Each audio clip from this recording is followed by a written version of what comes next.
Ano ang gagawin mo kung sakali naglalakad ka ng hating gabi, ikaw ay may nakasalubong na magandang babae, maputi at makinis ang balat, maganda ang muka, maikli ang suot na shorts at fitted, at ang kanyang suot na pangitaas na t-shirt ay fitted din.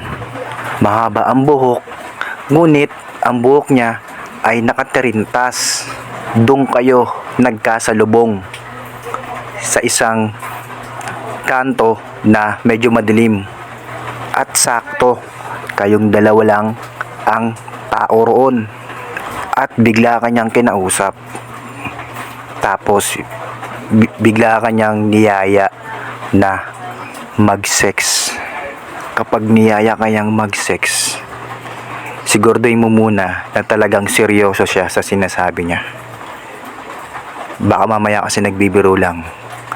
Ngayon, kapag na-confirm mo na seryoso siya sa sinasabi niya na pagyaya sa'yo mag-sex, dalhin mo agad siya sa pinakamalapit na motel kung saan man kayo nagkita.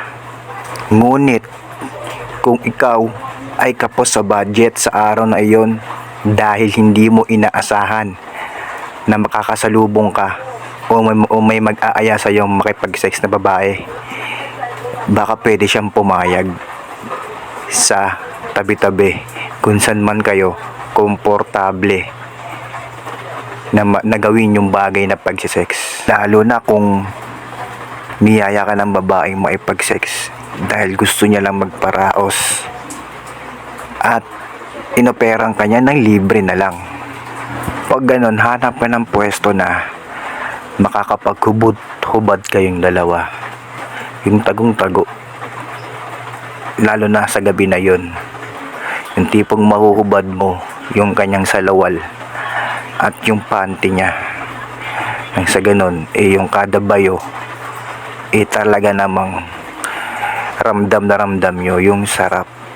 At saka para mas ma-enjoy ninyo yung gabi na lilipas na yon, dahil ayun lang yung time na magkita kayo, at ayun lang din yung time na mararanasan yung dalawa na mag-sex kayong dalawa, at baka hindi na maulit yon kasi baka di na kayo magkita ulit. Tsaka kapag ganon, itanong mo sa kanya kung pwede ba iputok sa loob kapag nag-sex kayong dalawa, kasi mas masarap talaga kapag ipinuputok sa loob na habang ikaw ay nanggigigil sa kada bayo hanggat pumapatak yung similya mo.